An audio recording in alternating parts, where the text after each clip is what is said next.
नमस्कार, आप देख रहे हैं न्यूज 24। आपके साथ मैं हूं अभिलाषा पाठक। सुबह 10 बज रहे हैं और शुरुआत करते हैं इस वक्त की बड़ी खबर के साथ। दिल्ली में एक बार फिर बड़ी आतंकी साजिश नाकाम की गई है और दिल्ली की स्पेशल सेल ने सराय काले खां से 2 आतंकियों को गिरफ्तार किया है। दोनों के पास से हथियार समेत कई संदिग्ध सामान बरामद किए गए हैं।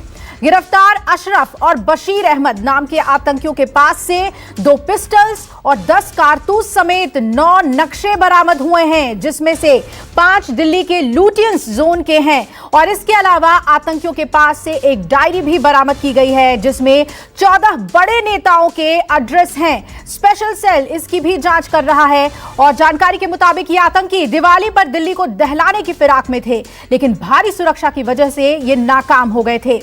इसके बाद दोबारा से किसी बड़ी वारदात को अंजाम देने की प्लानिंग कर रहे थे ये दोनों। और दोनों गिरफ्तार आतंकी जो हैं वो जम्मू कश्मीर के बारामूला और कुपवाड़ा के रहने वाले बताए जा रहे हैं।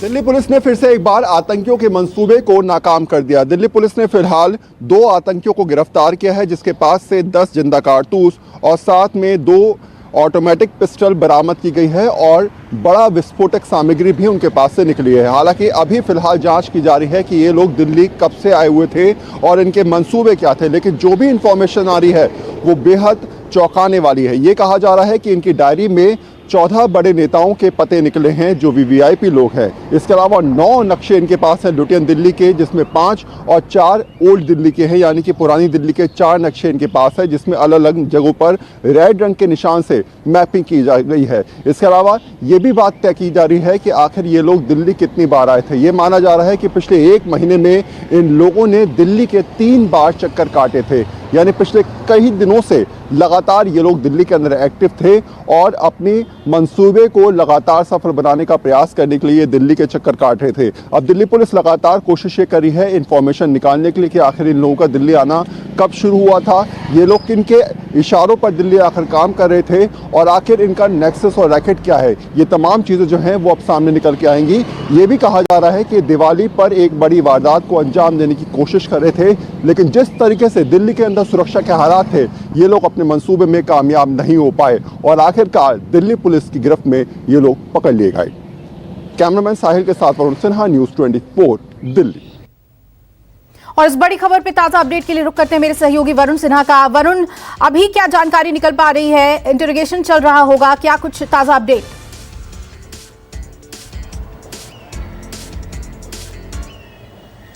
देखिए, सीधे तौर पे पहली इन्फॉर्मेशन यही है कि ये लोग दिल्ली में आखिर कब तक रहे, कितनी बारी दिल्ली आए हैं। कहा जा रहा है कि 3 बार दिल्ली आए थे। तो जब ये 3 बार दिल्ली आए हैं तो कितने कितने दिन और कहां रुके हैं। दूसरी बात है कि इनका पूरा एक नेक्सस चेक किया जा रहा है कि जम्मू कश्मीर में आखिर किन के इशारे पर या फिर पीओके में या पाकिस्तान में किसके इशारे पर ये लोग काम कर रहे थे। ये भी कहा जा रहा है कि दिवाली पर ये बड़ी वारदात को अंजाम देने के इरादे से दिल्ली आए हुए थे। हालांकि जब उसमें नाकाम हो गए तो इन्होंने सोचा कि बाद में अपने प्लान को दूसरी तरीके से ये लोग सफल बनाने का कोई कोशिश करेंगे, लेकिन उसमें भी नाकाम हुए और फिलहाल दिल्ली पुलिस की गिरफ्त में है। तो एक बात स्पष्ट है कि अभी बहुत सारी इंफॉर्मेशन आनी बाकी है।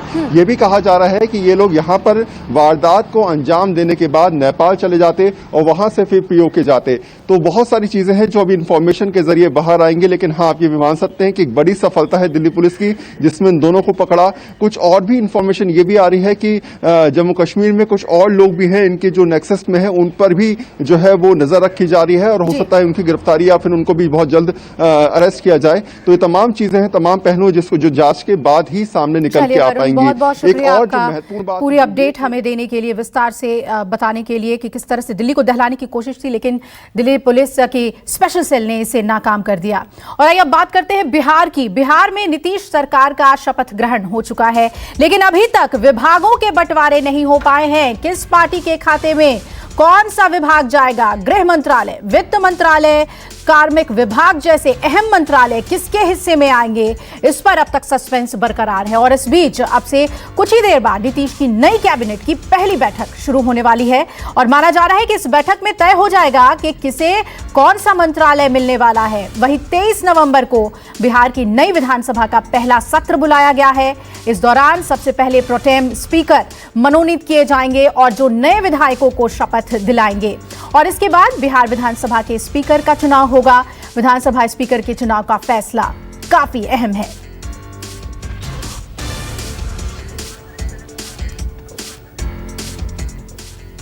तो विभागों के बंटवारे को लेकर क्या फॉर्मूला होगा, इस पर हम चर्चा करेंगे। पैनल हमारे साथ जुड़ रहा है, हमारे साथ जयराम जुड़ रहे हैं बीजेपी प्रवक्ता, अभिषेक झा जेडीयू से, और नवल किशोर जी जुड़ रहे हैं हमारे साथ आरजेडी से। स्वागत है आप सभी का। और मेरे सहयोगी अमिताभ पटना से सीधा हम हमारे साथ जुड़ रहे हैं। अमिताभ, सबसे पहले आप ही का रुख करूंगी। अब कैबिनेट की मीटिंग होनी है और काफी कुछ तय होगा विभागों को लेकर, लेकिन इस बार क्योंकि बीजेपी का डोमिनेंस देखने को मिलेगा, ज्यादा सीटें उनकी आई हैं, किस तरह से देखें विभागों के बंटवारे को लेकर? क्या अंदर खाने से खबर निकल कर आ रही है सामने?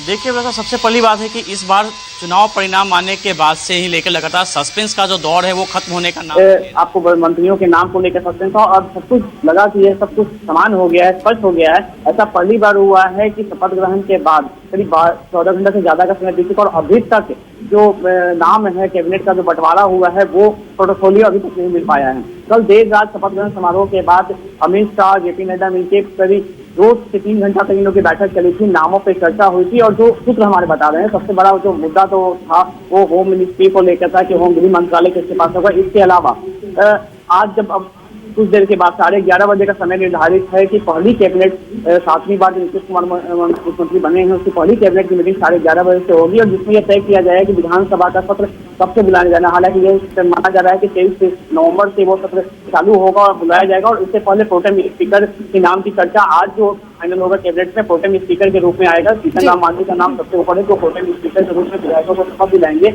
और उसके बाद नए विधानसभा अध्यक्ष का चुनाव होगा, जिसमें बीजेपी के नंदकिशोर यादव का नाम लिया जा रहा है कि वो विधानसभा के अध्यक्ष बनेंगे। लेकिन विभागों का बंटवारा अभी तक नहीं हो पाया है और उम्मीद जताई जा रही है कि अगले कैबिनेट के पहले या कुछ देर के बाद ये विभागों का बंटवारा जो है वो क्लियर हो जाएगा कि किसके खाते में कौन सा विभाग मिला है। क्योंकि विभागों को लेकर जीत चली, चाहे वो बीजेपी के अंदर हो या फिर जेडीयू के अंदर हो, और दोनों विधायक जो नेता है इस मामले में लगातार जीते हुए, कल देर रात तक बैठक भी हुई थी। बिल्कुल। अमिताभ, आप बने रहिए हमारे साथ। अब मेहमानों का रुख करें और सबसे पहले जयराम जी आप ही से अगर हम बात करें तो पिछली बार जो है बीजेपी के 12 लोग थे कैबिनेट में 28 में से और जेडीयू के 18, लेकिन इस बार सीटें आपकी ज्यादा आई हैं, तो ये काफी चर्चा में है कि कैबिनेट में आपका दबदबा देखने को मिलेगा।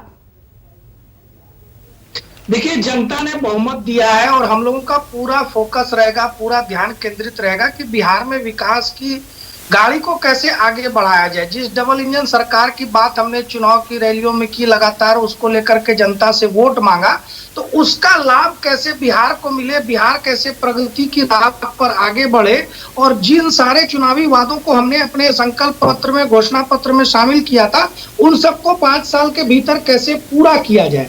ये तो वादों की बात हुई, लेकिन फॉर्मूला क्या होगा कैबिनेट का, ये तो बताइए। पिछली सरकार की तरह ही फॉर्मूले पे चलेंगे या इस बार आपको कैबिनेट में ज्यादा हस्तक्षेप चाहिए, बड़े पोर्टफोलियोज बीजेपी के पास होने चाहिए जनादेश के मुताबिक?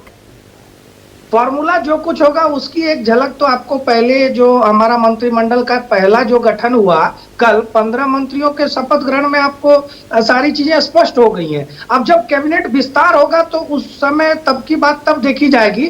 फिलहाल तो 15 मंत्रियों ने शपथ लिया, जिनमें माननीय मुख्यमंत्री नीतीश कुमार जी हैं और भाजपा की ओर से 2 उप मुख्यमंत्री भी उसमें उन्होंने शपथ लिया। अब मंत्रियों का पोर्टफोलियो बहुत अच्छी बात आपने कही कि झलक तो आपने देख ली, और इसीलिए ये सवाल भी लाजमी है, हम इसीलिए ये सवाल पूछ रहे हैं कि आखिर क्या जो अहम पोर्टफोलियोज हैं वो बीजेपी के पास जाएंगी। आपने कह दिया कि झलक तो आपने देख ही लिया। अभिषेक झा जी, पिछली बार जो है अगर हम अहम मंत्रालय की बात करें और खास तौर पर गृह मंत्रालय की बात करें, वो नीतीश जी के पास ही हमेशा रहा है। इस बार क्या बीजेपी जिस तरह से अब 2 डेप्यूटी सीएम उनके हो गए हैं, तो क्या गृह मंत्रालय जा सकता है बीजेपी के पास? नीतीश जी के पास नहीं रहेगा, लेकिन उनका अनुभव है, क्या कहेंगे इस पर आप? देखिए, गठबंधन के अंदर जब हम होते हैं तो बहुत सारी बातों पर चर्चाएं होती हैं, लगातार मंथन चल ही रहा है। गठबंधन के शीर्ष नेता बैठ रहे हैं, देख रहे हैं क्या बेहतर हो सकता है बिहार के लिए और गठबंधन के लिए क्या बेहतर हो सकता है। ये चर्चा का विषय है, चर्चा चल ही रही है। अब मीडिया के माध्यम से मैं अगर यहाँ कह दूं गृह विभाग मिलेगा नहीं मिलेगा तो ये उचित नहीं है। आपको थोड़े समय का इंतजार करना चाहिए। पहले तो लोग संशय ये जाहिर करते थे कि नीतीश कुमार जी मुख्यमंत्री बन ही नहीं पाएंगे और इस बहुत सारी भ्रामक बातें विपक्ष के द्वारा या अन्य लोगों के द्वारा फैलाई जाती थी। लेकिन आपने देखा कि कल मुख्यमंत्री जी के अलावा 5 लोगों ने जनता दल यूनाइटेड की तरफ से शपथ लिया, 7 लोगों ने बीजेपी की तरफ से, एक वीआईपी, एक खाम के कोटे से लोगों ने शपथ लिया। तो हमारी सरकार जो है वो बहुत स्टेबल तरीके से बिहार के विकास के लिए चलेगी। हमारे लिए जरूरी ये था कि जनता का मैंडेट हमें पूरी तरीके से मिले। अभिषेक जी यही नीतीश कुमार कह रहे थे कि मैं तो सीएम बनना ही नहीं चाहता था। तो क्या हम ये मान के चले कि जो अहम पोर्टफोलियोज हमेशा उनके अंतर्गत रहे, उसको लेकर भी वो कोई अपना फैसला नहीं सुनाएंगे, जो उन्हें मिलेगा वो लेंगे? तो क्या अगर आरजेडी कहती है कि ये तो दिल्ली से सरकार चलेगी, तो फिर तो ये बात सही हो जाएगी ना, अगर अहम पोर्टफोलियोज को अपने पास नहीं रखेंगे तो? दोनों दो विषय है। अब आरजेडी के लोग इस बारे में क्या बोलेंगे? भाई उनकी पूरी पार्टी चलती है जेल के अंदर से, रिमोट कंट्रोल से। कोटवार जेल से आदरणीय लालू जी जो सजा याफ्ता है वो चलाते हैं, तो वो लोग क्या बोलेंगे और उनकी बातों का क्या मतलब निकालना है? उनका तो कोई औचित्य ही नहीं है। जनता ने उन्हें नकार दिया है पूरी तरीके से।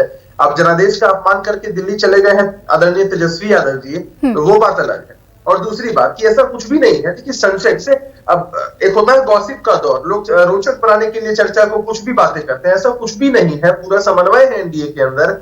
भाजपा ये गॉसिप की बात नहीं है, ये एक मजबूत सरकार की और सुशासन की बात है, जिसके वादे और दावे के साथ आप सत्ता में आए हैं।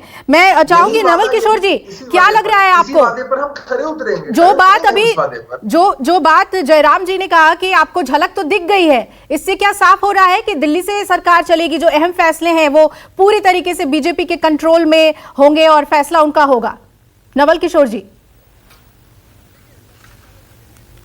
को अगर आप समझने का कोशिश करेंगे तो नीतीश कुमार ने खुद 2014 लोकसभा के बाद एक नैतिकता के आधार पर मानक तय किया था और उन्होंने अपना इस्तीफा देकर जीतन राम मांझी को मुख्यमंत्री बनाया था।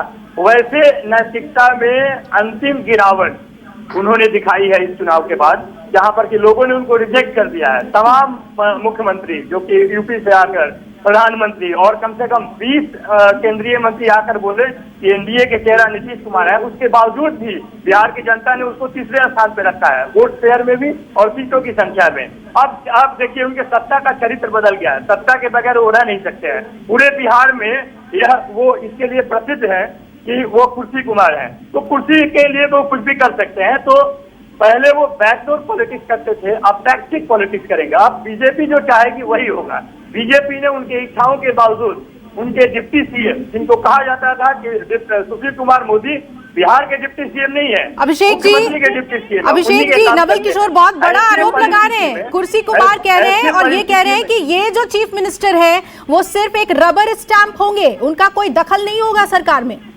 अभिषेक जी देखिए, actions will speak better than words. आने वाला वक्त तो इनको एक कड़ा जवाब दे ही देगा। मुझे तो बड़ा आश्चर्य होता है कि बिहार की जनता ने इनको सबक सिखा दिया है, उसके बावजूद भी इनके अभिषेक झा कम से कम जनता का अपमान मत कीजिए। बिहार की जनता ने सबसे ज्यादा 23% लोगों ने वोट किया है, सिंगल लार्जेस्ट पार्टी है, आपको तीसरे स्थान पर धकेल दिया है। आपके नेता को बात करने नहीं आता है, बात नहीं किया, जनता के सामने वो अनर्गल बातें की, घटिया बातें की और उनको आप नेता मानते हैं। अब उनका अंत में आ गया, उन्होंने ठीक कहा था कि अंत भला तो सब भला, लेकिन उनका अंत भला नहीं हुआ।